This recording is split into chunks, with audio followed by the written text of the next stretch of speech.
అసలు అందం అంటే ఏంటి? అది రూపమో, రంగో, అలంకారమో కాదు. ఏ ఒక్కరి జడ్జ్మెంటో, అభిప్రాయమో కాదు.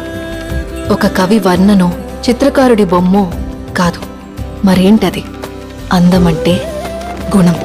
అమ్మాయినయుండి చెప్తున్నా, I don't want people to call me beautiful.